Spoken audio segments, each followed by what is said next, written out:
Ministre provincial ya culture et art ya Congo central de Madame Yolande Elebe ebanaki na kotala na kati ya territoire na monsieur Mwanda Pipa iwapi ebanaki na kusala visite na basite touristique et belé. Esengali toyeba ete na village ya Tianfumu ba soldat ya ICC ne bayebanaki na kozongisa tortue marine na mai bakangaki na maboko ya ba pêcheur. Esengali toyeba ete na wenze ya munene ya territoire ya Mwanda na entre ya Bitula Bosoto pe nzela ezali kobeba makasi. Moko ya bilenge avandi na village Salezi bayebanaki na koyiba ye mwana kolanda yango na kati ya basako na biso ya mukolo lelo pe tukolobela pona mai matali liwa ya Edingwe oyo azalaki catcheur oyo bani na kotika biso tokolanda yango na kati ya basako na biso ya mukolo lelo basango ezali réalisé et ya Pedro Balamba. Preview. Lundi le 13 janvier 2025, Sengil Toyeba été ministre provincial de la culture et art, Madame Yolande Elebe Mabembo, Aebanaki Nakozala, Nakati territoire na biso ya Mwanda, Aebanaki Nakobandela, Nakati Yandaku ya administration ya territoire ya Mwanda, Bipai Wapi, Akenda Nakotika, passivité, Nabakambi ya territoire ya Mwanda P, Aebanaki Nakosolola, Maebele, Oyo et Tali territoire ya Mwanda. Après wana ayebanaki na kokende na kosala visite na ba site touristique ya territoire ya Mwanda. Tolanda Madame Yolande Elebe na caméra ya Kalu Kanji.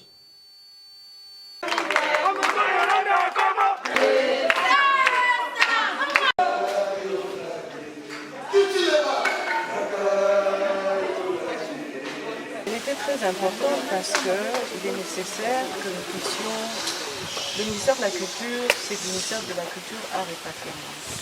Et ce lieu fait partie de notre patrimoine. Il était important, comme je l'avais déjà dit précédemment, de commencer une itinérance dans tout le pays pour essayer de voir, déjà de constater moi-même la situation sur place et voir de quelle manière nous pouvons travailler de manière à mettre en avant notre patrimoine. Alors ce site, évidemment, est d'une grande importance, comme vous l'avez dit. C'est vrai que la situation des afro-descendants est quelque chose que je suis souvent. Et je voulais vraiment arriver jusqu'ici pour voir ce lieu, pour rencontrer évidemment le chef coutumier et voir évidemment les descendants qui sont encore ici sur place. Donc voilà, je voulais venir voir ça, je l'ai vu, on a eu à discuter et je crois que ça me permet d'être plus éclairé par rapport à ce qu'il y a à faire, comment le faire et comment faire en sorte, comme le chef de l'État l'a dit, d'apporter la diversification de l'économie dans tous les secteurs, dont celui de la culture aussi. Tata Matali, ministre provincial ya culture et art, après avoir conservé la visite na bango Sengil Toyeba été Mokambi ya Mwanda village chef Henri Yepe à Zangaki Malobate na caméra Kalu Kanji. Village Mwanda. Mon village se trouve dans le groupement Mwanda. Évidemment, dans ces groupements, nous avons plusieurs villages dont ce site est vraiment lié. Donc il n'y a pas simplement le village Mwanda qui est lié, mais tous les villages qui composent notre groupement. En fait, nous sommes dans les sites où nous appelons ça les trous des esclaves. Les trous des esclaves, pourquoi? Parce que c'est ici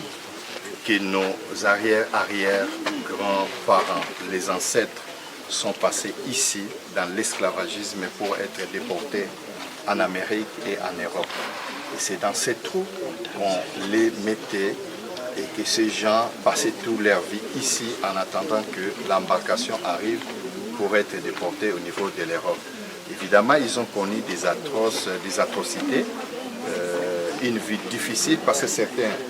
sont morts ici à l'intérieur et ils ont été enterrés même ici. Et même, je dirais plus loin, lorsqu'on a fait ces trous, on a refait encore au niveau de l'État congolais, nous avons quand même vu quelques restes humains qui prouvent réellement que ce trou a été exploité pour l'esclavagisme. Et c'est une situation très difficile parce que nous sommes dans la province du Congo central et c'est ce village qui a connu au fait un peu les dépôts de tous les esclaves avant d'être déportés en Europe ou en Amérique. Et dans ces trous, vous voyez, il y a la marmite. La marmite que nous avons, c'est une marmite des esclaves. Pourquoi nous appelons ça marmite? Je crois que quand vous verrez la forme de cette marmite, vous pouvez dire, mais est-ce que c'était possible de préparer la nourriture dans cette marmite? Évidemment, ce n'était pas possible, mais cette marmite nous servait à la conservation de ce que les prisonniers ou les esclaves étaient en train de consommer. Donc voilà, ces trous est un trou très important pour nous, les villageois de Mwanda Village, pour tous les groupements, que ce soit la famille de Chisinda, Yondika. Nous sommes représentés ici parce que nos ancêtres étaient dans ces trous. Donc voilà, c'est ça un peu l'historique de ces trous. Raison pour laquelle nous continuons à les conserver parce que ces trous nous fait revoir un peu nos ancêtres qui sont aujourd'hui peut-être les descendants sont des Afro-Américains un peu partout dans les îles des Caraïbes. Voilà un peu les trous de Mwanda Village. Après avoir capturé les esclaves et on les a menés ici, évidemment il y avait des esclaves qui venaient partout ailleurs en République démocratique du Congo, partout. Donc on les a menés ici. Pourquoi ici? C'est parce que nous sommes à la porte d'entrée de l'Europe et de l'Amérique. Nous sommes à l'océan Atlantique. C'est l'unique endroit où nous pouvons voir l'océan Atlantique dans notre pays. Raison pour laquelle, à l'époque, là, il n'y avait pas d'avion, il n'y avait pas de train, il y avait peut-être des embarcations, des bateaux. Donc les bateaux arrivaient ici, derrière nous, derrière les arbres que vous voyez. Et c'est ici qu'on prenait les esclaves qui étaient dans les trous, on les faisait sortir pour les amener en Amérique. Voilà, c'est ça le processus dont ont suivi les esclaves.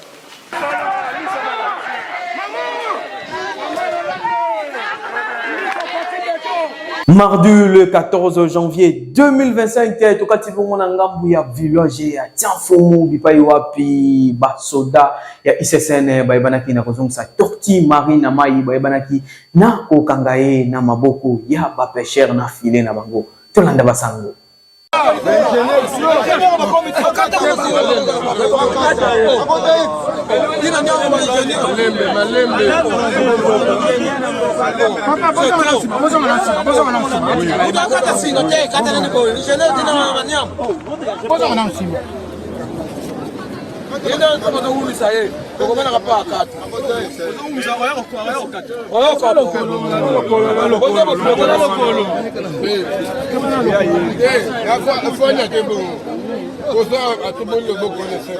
Tozali na kati ya territoire ya Mwanda oyo bozali komona azali torti marine koba ba soda ya ISSN bayebanaki na kozwaye na maboko ya ba pêcheur bayebanaki na ko pêcher bango wana bazali ko kata ba filet avec un porte pe idéologie pour batika ye akende. Chance que ba soda ya ISSN bayebanaki na komona bango na ba maboko ya pêcheur pe bakangi batiki bakende soki ba mona kate mele ere oyo esi deja bazali ko kata yango ba beta yango makusa misusu ya mwamba misusu ya musaka biloko wana yango nde l'État congolais ezali koboya ezali kopekisa bino ba pêcheur boye baka soki bomoni torti marine na ba filet na bino boti kakaye akende soki bomoni torti marine boti kaye na mai akende bokata ye basinga boti kaye akende avec impact et idéologie.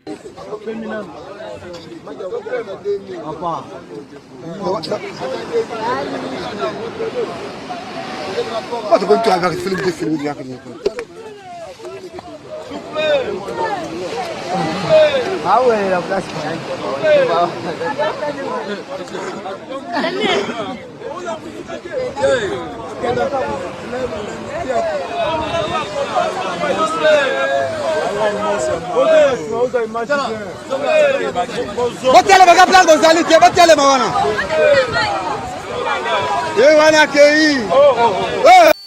Tozongi bongo na kati ya cité ya territoire ya Mwanda to kati si bongo na ngambu ya marché central ya territoire ya Mwanda na wenzi ya munene oyo elekisaka population mobimba ya territoire ya Mwanda na entrée ya bitula nzela epebi makasi bosoto population bazali kolela na l'état congolais ayi wana kotayela bango nzela na caméra ya Kalo Tangi na elobeli ya BDR Balomba.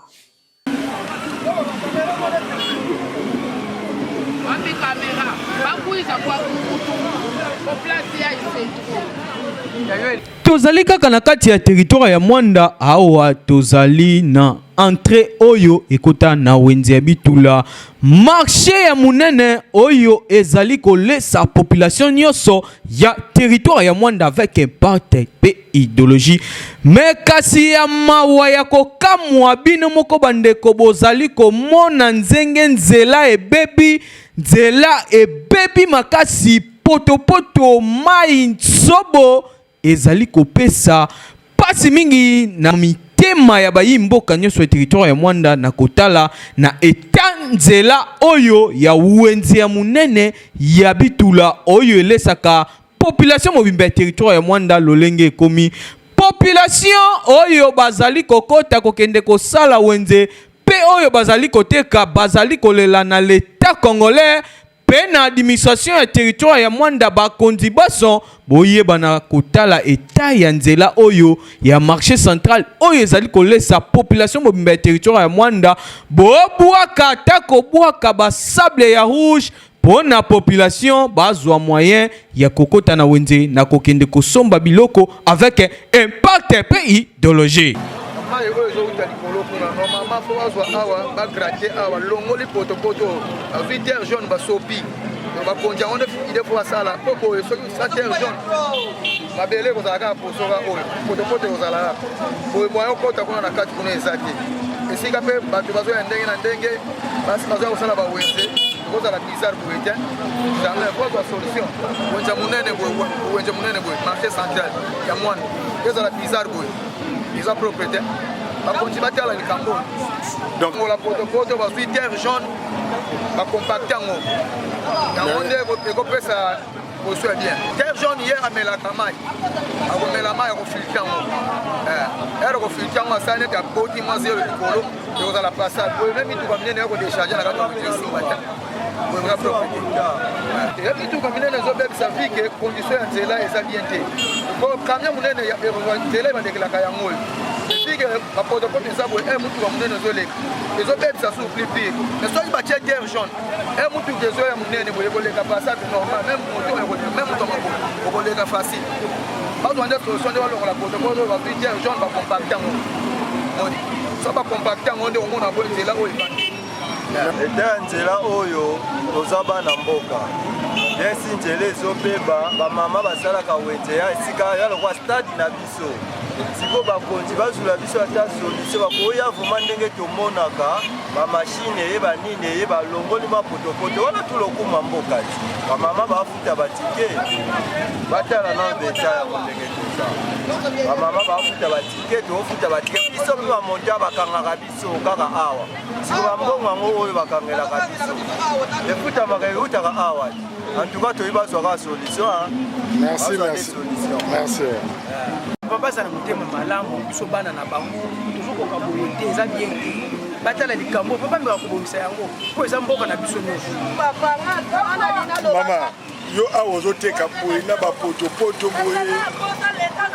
solution awa place oyo comprendre tembula to ebe di place to beba on est une fois ya ba kota te ni wa kotekela papa l'état de la bisanga na ba poto papa ba la biso solution place o ata mabele ba kotekela biso awa ozo to moya koteka koteka te ke parking apona nini wende sa salite tala wende ndenge kumi na poto moya kutokota ta moto koneza te yo moko tana fokota na kati moto kwa kukota kuna te bakonza mboka batala biso wenze oya wenza Mwanda tala wende ndenge komi salite en tout cas bakonza ozela biso solution tokoka te bagratele biso wende oyo balukela biso solution mpona potopoto ndenge ezotondaka oyo batambula moke potopoto fo etone yango bakonzi balukela biso solution biso bapeuple.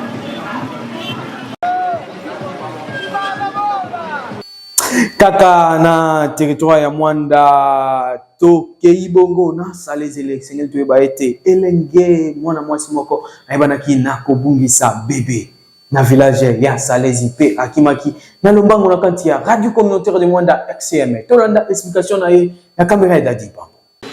Yamba fungu minata au na pango yai ndenda muyambaka na au na Mwanda minata na njila boma na Salezi ngipo andaka senge na mazono bidimu kutateka saka beto sasa mevile meleka beto na suko nikuza suma babima emekuza suma babima na mevile suma babima memona tatu kusuo membaka mwana mesemisani mekwe meba kama manima ndipo mekwe na so mutka negefe mugi ekefe ba mo se vutra eme vutra plai mutara mama na tamona nkelive bevana fyo memona dire to mudu mutza mwana ana kuzibi kuma na sosa zana vima ba mona ni kelive ati mekwe na teitwa mekwe na pesa kapa fo mbale mona na kanji na wakamne kuluta yamu kwendaka mekwe na kanji mebenga komanda kuna na kanji bametwa ke bameka mona ni bake kangana mwana kadire mekwenda kuna na kanji mekona tape alikeleve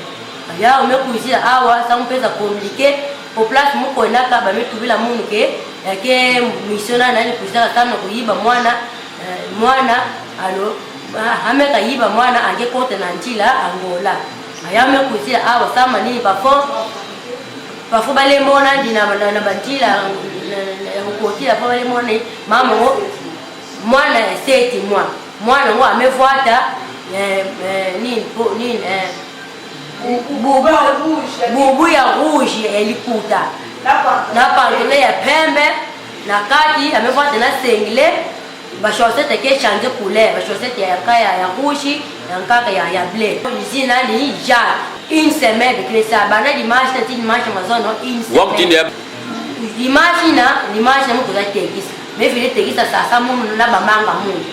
Mevibi pomke baka mapa na macho. Alimuna kwa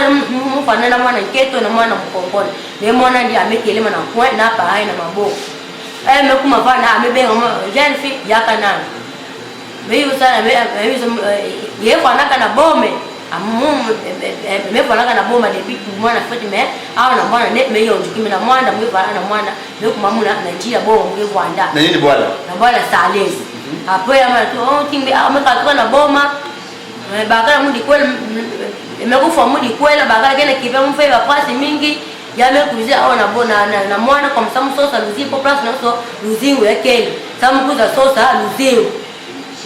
so comme ça mais kabaka même tamu ke vana na bomo ko tani baka mu comme ça mbana vanda mu a na mo même ta shamba mbana futlaga mbana no ansa luzingo beto mu vana na njira bomo o mama betu na tamu ko mu ko même ta manga mu ata sasa mu ko mu kuza butuka mu kuita te beto ta fambo kama ko na pina betu ko ti me ko ne baka mapa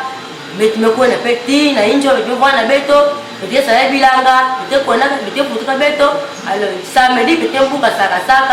sabe tukuza tekisa mina na po bana kuzaka congé na bwala alo bete amito mbobe tu kwenda kwa sababu baka blele pas muluni sa bete kwenda kwa sababu mko baka blele ba bete kwenda ka tibe tumekwenda mwanzo bete tumekuma bete tega betu sasa bete kwenda na block matono kuna nchi wakati samukele kule betu legaka muna yani na bana alibuna suka betumefibele kazo kuna kuiza sumba bima mefile sumba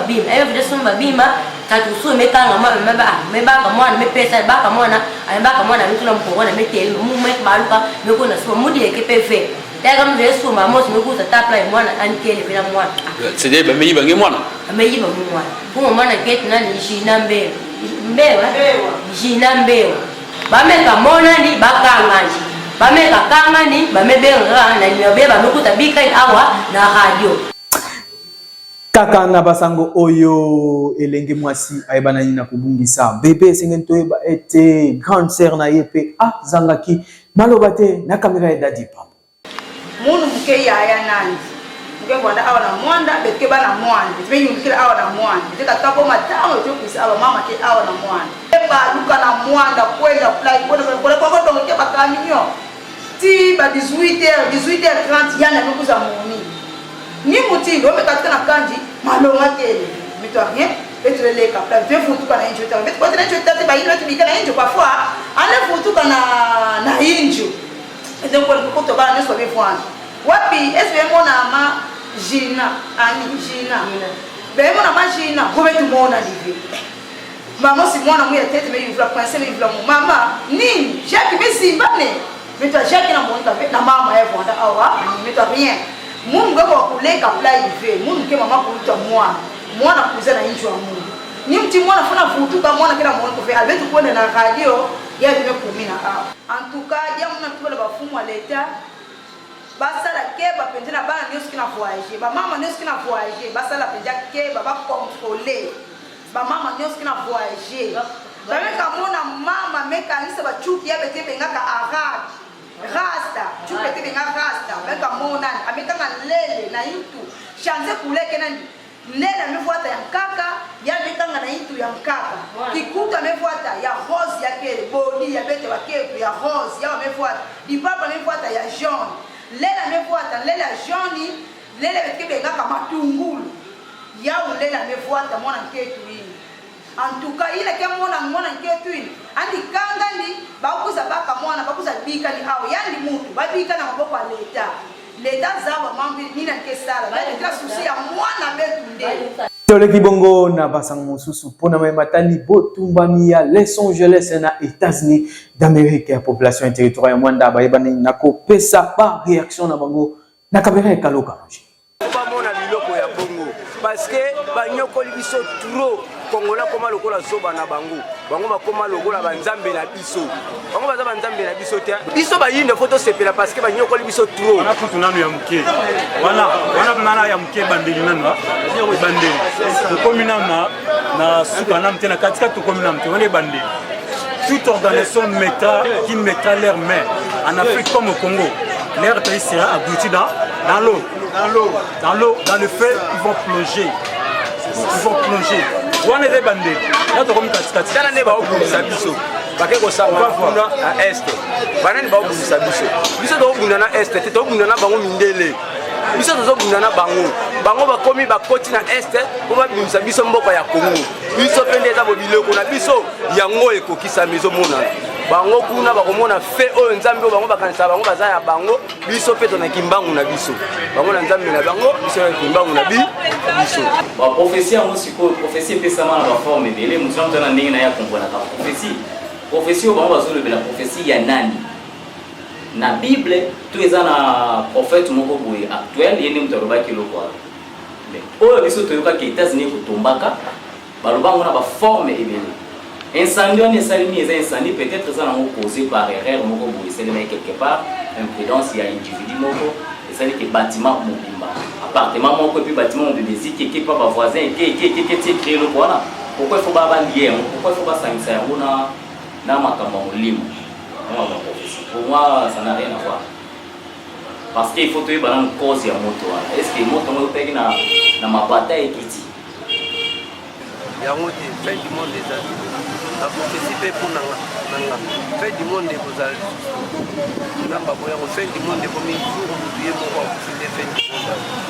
nzamba boyo repete eloko wana te fin du monde eza te ata bitumba esalemi ya monde entier bitumba esalemiki bato bakokusu babomba minene esalemi bato bakotikala kaka fin du monde ekozala te eziki ata États-Unis eziki Europe eziki se toloba bien kaka Europe na Asie nyonso eziki fin du monde ekozala te pona kosukisa basango na biso ya mokolo mwa lelo tolobela bongo pona matali liwa ya Edingwe moto na ngenge oyebanaki na kufa lundi le 13 janvier 2025 na kati ya mboka ya Maroc esengeli toyeba ete esalaki pasi mingi na mitema ya bakongole kasi tolanda dernière interview ya Edingwe na kati ya Maroc na mbeto ya hôpital tolanda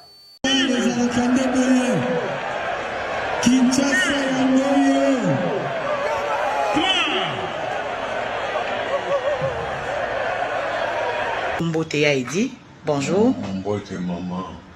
Uzomi yoka boni siko. Naza yoka motema pasi. Zobela cancer. Nani.